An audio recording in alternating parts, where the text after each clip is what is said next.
दोस्तों आज हम लोग बिहार बोर्ड क्लास फिजिक्स का जो है क्लास 10 फिजिक्स का जो सॉल्यूशन देखेंगे वो भी सब्जेक्टिव सॉल्यूशन चैप्टर 4 विद्युत धारा का। यहाँ पर थोड़ा वर्ड मिस्टेक की केमिस्ट्री लिखा है लेकिन हमें फिजिक्स में। तो चलिए देखते हैं। सबसे पहला क्वेश्चन है कि विद्युत धारा क्या है। तो विद्युत धारा देखिए आवेशों का व्यवस्थित प्रवाह यानी आवेशों के व्यवस्थित प्रवाह को जो विद्युत धारा कहते हैं। प्रवाह यानी बहना। तो जब आवेश एक नियम के तहत बहता रहता है तो उसे ही हम विद्युत धारा कहते हैं। उसके बाद विद्युत धारा किसे कहते हैं या विद्युत प्रवाह किसे कहते हैं। तो इकाई धनावेश को अनंत से किसी बिंदु तक ले जाने में जो कार्य किया जाता है उसे ही विद्युत विभव कहते हैं। प्रवाह है यानी विद्युत विभव, थोड़ा वर्ड मिस्टेक है तो यहाँ पर विभव होगा। विद्युत विभव किसे कहते हैं, ये होगा इकाई धनावेश से अनंत से किसी बिंदु तक ले जाने में किए गए कार्य को जो है विद्युत विभव कहते हैं। उसके बाद चालक किसे कहते हैं, तो ऐसा पदार्थ जिनसे होकर विद्युत धारा आसानी से जा सकती है उसे चालक कहते हैं। उसके बाद आएगा कि विद्युत रोधी किसे कहते हैं, ये हो जाएगा ऐसा पदार्थ जिनसे होकर धारा प्रवाहित नहीं हो सकती उसे विद्युत रोधी कहते हैं। उसके बाद प्रतिरोध क्या है, तो प्रतिरोध होता है यानी विरोध करना। तो जब धारा का विरोध होता है तो धारा के विरोध वो हो जाएगा प्रतिरोध, यानी धारा का विरोध यानी प्रतिरोध। तो किसी पदार्थ का वह गुण जो उससे होकर जाने वाले धारा का प्रवाह का विरोध करता है उसे हम प्रतिरोध कहते हैं। और प्रतिरोध को आर से सूचित किया जाता है, इसका सही मात्रक ओम होता है। उसके बाद है एमीटर और दूसरा नेक्स्ट आता है वोल्ट मीटर। दोनों एक दूसरे का उल्टा है। तो याद रखिएगा कि एमीटर से जो विद्युत धारा को मापते हैं और वोल्ट मीटर से वोल्टेज को मापते हैं, विभवांतर को मापते हैं। यानी जिस यंत्र से हम विद्युत धारा को मापते हैं उसे एमीटर कहते हैं और जिस यंत्र से हम विद्युत परिपथ के वोल्टेज को मापते हैं यानी विभवांतर को मापते हैं उसे वोल्ट मीटर कहते हैं। तो जो एमीटर को ए से सूचित किया जाता है और वोल्ट मीटर को जो भी से सूचित किया जाता है। एमीटर को जो श्रेणी क्रम में जोड़ा जाता है और वोल्ट मीटर को समांतर क्रम में जोड़ा जाता है। तो ये दोनों का परिभाषा आप याद रखते हैं तो आपको जो अंतर भी कभी कभी पूछा जाता है, तो इसलिए ये याद रखना जरूरी है। उसके बाद है कि ओम का नियम क्या है। तो ओम का नियम जो होता है वो होता है V बराबर आई आर, जहाँ पर आर जो है कांस्टेंट है यानी V प्रोपोर्शनल टू आई यानी विभवांतर जो धारा के समानुपाती होता है। यही है ओम का नियम कि किसी परिपथ में जब धारा बहती है तो उसकी विद्युत धारा जो है उस परिपथ के दोनों सिरों के बीच जो विभवांतर है उसके सीधा समानुपाती होता है। यही है ओम का नियम जो कि 1836 में दिया था जॉर्ज साइमन ओम ने। तो यही हो जाता है। उसके बाद आता है कि विद्युत शक्ति क्या है। तो विद्युत ऊर्जा को खर्च होने में जितना समय लगता है वही किसी भी यंत्र की जो है विद्युत शक्ति कहलाती है। यानी विद्युत ऊर्जा के व्यय की दर को जो विद्युत शक्ति कहते हैं। विद्युत शक्ति का ऐसा ही मात्रक वाट होता है और P इक्वल टू जाता है W/I। उसके बाद चलते हैं विभवांतर क्या होता है। तो विभवांतर होता है कि किसी भी दो विभव के बीच के अंतर को जो है विभवांतर कहते हैं। उसके बाद है जूल का उष्मीय नियम क्या है।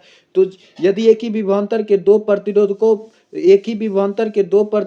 पर जो है कोई धारा आरोपित किया जाए तो कम प्रतिरोध वाले प्रतिरोधकों पर जो है अधिक ऊष्मा उत्पन्न होगी। यानी दो प्रतिरोधकों पर अगर समान धारा बहा दी जाए दो प्रतिरोधकों पर एक ही विभवांतर पर तो जो कम प्रतिरोध जिसका होगा उस पर जो ऊष्मा ज्यादा उत्पन्न होगी। ये है जूल का नियम। उसके बाद है सेल या बैटरी किसे कहते हैं। तो बैटरी एक युक्ति है जो कि अपने अंदर हो रहे रासायनिक अभिक्रियाओं द्वारा जो इलेक्ट्रोड्स के बीच जो विभवांतर को बनाए रखता है। तो क्या बोलेंगे परिभाषा की, एक ऐसी युक्ति जो अपने अंदर हो रहे रासायनिक अभिक्रिया के द्वारा जो दोनों इलेक्ट्रोडों के बीच जो विभवांतर को बनाए रखता है और जिसे हम सेल कहते हैं या बैटरी कहते हैं। अर्थात सेलों की सामूहिक व्यवस्था को जब बैटरी कहते हैं। उसके बाद एक परिपथ आरेख क्या है। तो परिपथ आरेख किसी भी विद्युत परिपथ के विभिन्न अवयवों की व्यवस्था को उनके प्रतियुक्त द्वारा दर्शाने की आरेख को जो परिपथ आरेख कहते हैं। जैसे ये मान लीजिए ये परिपथ प्रतिरोध है, अब इसको जब हम एक बैटरी से जोड़ दें बैटरी का चिन्ह इस तरह से होता है तो ये हो जाएगा परिपथ आरेख। यानी जब हम विद्युत परिपथ को भाषा के प्रतीक के रूप में दर्शाने लगते हैं तो वो परिपथ आरेख बन जाता है। उसके बाद है सुरक्षा फ्यूज क्या है। तो ये सुरक्षा फ्यूज एक प्रकार का सुरक्षा यंत्र है जिसका उपयोग बिजली के उपकरणों या मशीन के वायरिंग में किया जाता है। और किसी भी कारण बस जो है अगर बीएस परिपथ में लगे यंत्रों में हाई वोल्टेज आ जाता है तो यह यंत्र और मशीन जो ओवरलोडिंग होने लगता है तो फ्यूज तुरंत जो है सर्किट को तोड़ देता है और परिपथ में जो मशीन होता है बोर्ड जो होता है वो जलने उलने से बच जाता है। उसके बाद चलते एमीटर और वोल्ट मीटर में क्या अंतर है। तो इसका हमने पहले भी अंतर बता चुके हैं परिभाषा में ही कि एमीटर से हम धारा को मापते हैं और वोल्ट मीटर से हम विभवांतर को मापते हैं। एमीटर को जो विद्युत श्रेणी क्रम में जोड़ा जाता है और वोल्ट मीटर को समांतर क्रम में जोड़ा जाता है। एमीटर को ए से सूचित करेंगे, वोल्ट मीटर को बी से सूचित करेंगे। इस तरह से आप भाषा लिख सकते हैं अंतर में।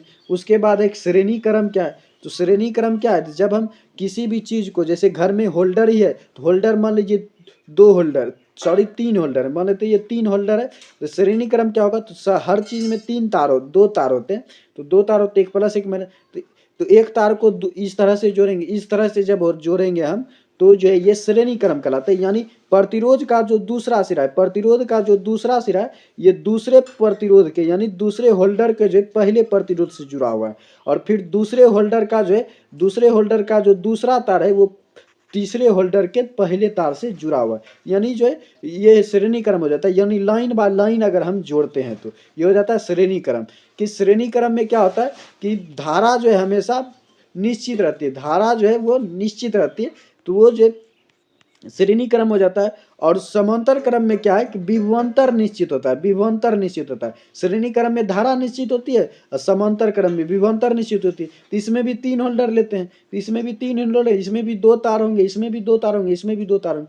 तो इसमें क्या होता है कि इसमें हम प्लस वाले को, सारे प्लस वाले को एक साथ, जैसे ये प्लस वाला हो गया और इसका प्लस वाला एक साथ हो गया, अब ये माइनस वाला है तो सारे माइनस वाले को एक साथ जोड़ देंगे। तो जब पहले सिरे को एक साथ दूसरे सिरे को एक साथ जोड़ते हैं तब जो ये समांतर क्रम हो जाता है, तो ये हो जाता है समांतर क्रम। तो परिभाषा जो गुण के अनुसार यहाँ दिया हुआ है कि जिस संयोजन में धारा निश्चित रहती है, जिस संयोजन में जो धारा निश्चित होती है, धारा का बंटवारा नहीं होता है, वह संयोजन श्रेणी क्रम संयोजन कहलाता है। और जिस संयोजन में जो धारा का बंटवारा हो जाता है और विभवांतर निश्चित रहता है, वह जो समांतर क्रम संयोजन कहलाता है। उसके बाद चलते हैं महत्वपूर्ण सूत्र पर। महत्वपूर्ण सूत्र क्या है, बहुत सारे सूत्र हैं जो हमें याद रखने बहुत ज़्यादा जरूरी हैं। पहला तो आवेश Q बराबर होता है आई टी, जहाँ आई है धारा, टी है समय। उसी तरह से आई बराबर हो जाएगा क्यू टी, डब्ल्यू बराबर क्यू बी, वी बराबर डब्ल्यू बाय क्यू, आई बराबर वी बार, पी बराबर डब्ल्यू बार। ओम का नियम भी कहता है आई बराबर वी बार। और पी श्रेणी क्रम में जो प्रतिरोध होता है, श्रेणी क्रम जो प्रतिरोध होता है, मान लीजिए कुल प्रतिरोध है, श्रेणी क्रम में प्रतिरोध होता है आर बराबर R1 plus R2 plus R3। और समांतर क्रम में प्रतिरोध होता है 1/R is equal to 1/R1 plus 1/R2 plus 1/R3, इस तरह से होता है। उसके बाद है कि P बराबर हो जाएगा V गुना आई, P बराबर V गुना आई, P बराबर V गुना आई। उसके बाद है W बराबर V बाई टी, W बराबर V बाई टी, और P बराबर है V स्क्वायर R, P बराबर V स्क्वायर R, P बराबर V स्क्वायर R। उसके बाद है R बराबर V बाई पी और U बराबर है Q भी, जहाँ U है ऊर्जा, U क्या है ऊर्जा। उसके बाद कुछ राशि संकेत और ऐसा ही मात्रा के कि विद्युत धारा का संकेत होता है I और विद्युत धारा का ऐसा ही मात्रक एम्पियर। विद्युत विभव का ऐसा ही मात्रक वोल्ट होता है और संकेत भी होता है। विभवांतर का ऐसे मात्रक वोल्ट होता है और विभवांतर का जो संकेत VA होता है। उसके बाद क्या है कि विद्युत स्थिति ऊर्जा का जो SI मात्रक जूल होता है और इसका संकेत जो U होता है। प्रतिरोध जो है का SI मात्रक ओम होता है और प्रतिरोध को R से सूचित किया जाता है, इस तरह से। अब उसके बाद है कि विद्युत परिपथ किसको कहेंगे, तो विद्युत धारा जो जिस मार्ग से होकर गुजरती उसे विद्युत परिपथ कहा जाता है। उसके बाद है कि बिजली का बल्ब का फिलामेंट टंगस्टन का बना होता है। बिजली के बल्ब का फिलामेंट टंगस्टन का क्यों बनाता है, क्योंकि टंगस्टन का गलनांक बहुत ज़्यादा होता है और प्रतिरोध बहुत ही कम होता है, इसीलिए जो विद्युत के बल्ब का फिलामेंट टंगस्टन का बना हुआ होता है। उसके बाद चलते हैं कि किसी तार का प्रतिरोध 1 ओम है, तो इसका मतलब क्या है, तो किसी तार का अगर प्रतिरोध 1 ओम है तो इसका मतलब है कि उसे एक विभवांतर लगाने से उस चालक में जो 1 एम्पियर की धारा बह रही है। उसके बाद है कि ओम का नियम क्या है, ओम का नियम लिखें तो ओम का नियम होता है कि आई प्रोपोर्शनल टू भी, यानी किसी विद्युत परिपथ में बहने वाली धारा जो उस परिपथ के सिरों के बीच विभवांतर के सीधा समानुपाती होता है। और हम जानते हैं कि प्रोपोर्शनल साइन यानी समानुपाती का चिन्ह हटाएंगे तो हमें एक कांस्टेंट हम R लेते हैं, इसीलिए हो जाता है V बराबर IR, V बराबर IR, ये हो जाता है। और ये ओम का नियम है, ये जो कि 1826 में जॉर्ज साइमन ओम ने दिया था, तो उन्हीं के नाम के संबंध में जो है ओम का नियम नाम रख दिया गया। उसके बाद है कि प्रतिरोध की उत्पत्ति का क्या कारण है। प्रतिरोध की उत्पत्ति का क्या कारण है कि सबसे पहला तो हम परिपथ में पतला तार ले लेते हैं और लंबे तार का उपयोग करते हैं, इसलिए भी प्रतिरोध जो है ज़्यादा हो जाता है। जब हम परिपथ में पतला और लंबा तार का उपयोग करते हैं उसमें भी प्रतिरोध ज़्यादा हो जाता है, क्योंकि प्रत्येक वस्तु के जो प्रत्येक बिंदु पर प्रतिरोध उत्पन्न होता है। उसके बाद होता है कि जब हम चालकता वाले चालक का प्रयोग करते हैं तो भी प्रतिरोध उत्पन्न होता है, यानी चालकता वाले जिसकी चालकता बहुत ज़्यादा होती है उस चालक का अगर हम प्रयोग करते हैं उसमें प्रतिरोध हमें ज़्यादा मिलता है, क्योंकि जो कम चालकता वाले पदार्थ में अधिक विरोध का गुण होता है, यानी जिस भी पदार्थ का कम चालकता होगा उसका विरोध जो है ज़्यादा होता है। उसके बाद चाहते हैं कि किसी चालक का प्रतिरोध किन किन बातों पर निर्भर करता है, तो पहला तो वो तार की लंबाई पर निर्भर करता है। चालक का प्रतिरोध जो है वो तार की लंबाई पर निर्भर करता है कि किसी तार का प्रतिरोध जो उसके लंबाई का समानुपाती होता है, यानी लंबाई जितना ज़्यादा होगा तार का प्रतिरोध भी उतना ही ज़्यादा होगा।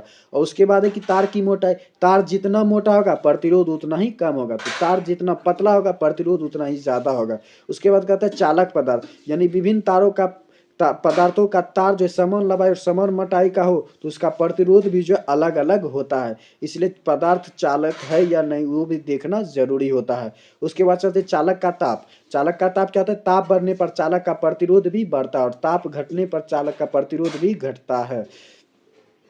उसके बाद चलते हैं 26 नंबर क्वेश्चन है कि फ्यूज की क्षमता से आप क्या समझते हैं। तो फ्यूज की क्षमता से हम वही समझते हैं कि विद्युत धारा के प्रबलता के उस मान पर जो फ्यूज जहाँ पर गल जाता है, मतलब फ्यूज विद्युत बल के जिस मान पर गल जाता है, यानी विद्युत धारा के जिस मान पर फ्यूज गल जाता है वही मान जो है विद्युत धारा का मान जो है फ्यूज की क्षमता कहलाता है। उसके बाद यदि एम्पियर मीटर को समांतर क्रम में जोड़ दिया जाए तो कुंडलियों के तार जलने का खतरा होता है। क्यों?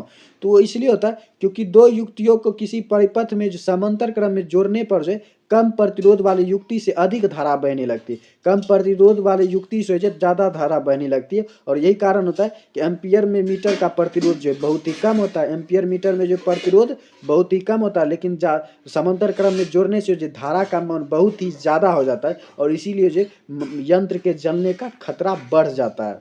उसके बाद चलते हैं कि ओम का नियम को लिख कर सत्यापित करें। तो वही है कि V प्रोपोर्शनल टू I, तो V प्रोपोर्शनल साइन हटाएंगे तो कांस्टेंट होगा तो V बराबर हो जाएगा KI, और प्रयोग से पता चलता है कि K बराबर R होता है, इसलिए हो जाएगा V बराबर IR। तो ये हो गया सत्यापन ओम के नियम का। उसके बाद चलते हैं 29 नंबर क्वेश्चन पर। 29 नंबर क्वेश्चन है समांतर क्रम और श्रेणी क्रम में क्या अंतर है। तो समांतर क्रम क्या है, समांतर क्रम में विभवांतर स्थिर रहता है, विभवांतर नहीं बदलता है। श्रेणी क्रम में धारा नहीं बदलता है, यानी समांतर क्रम में विभवांतर नहीं बदलता है तो श्रेणी क्रम में धारा नहीं बदलता है। उसके बाद है कि प्रतिरोध का जो समतुल्य प्रतिरोध के अलग अलग प्रतिरोध व्युत्क्रम के बराबर होता है, यानी समांतर क्रम में जो समतुल्य प्रतिरोध होता है प्रतिरोध के व्युत्क्रम के बराबर होता है, यानी 1/R1 + 1/R2 + 1/R3 इस तरह से होता है समांतर क्रम में समतुल्य प्रतिरोध। लेकिन श्रेणी क्रम में प्रतिरोध जो समतुल्य प्रतिरोध होता है वो सीधा बीजगणितीय जोड़ होता है, यानी R बराबर R1 + R2 + R3 इस तरह से होता है। तो इस तरह से आप जो लिख सकते हैं। उसके बाद चलते हैं नेक्स्ट जो है 30 नंबर क्वेश्चन पर कि सुरक्षा फ्यूज का सचित्र वर्णन करना है। सुरक्षा फ्यूज का सचित्र वर्णन करना।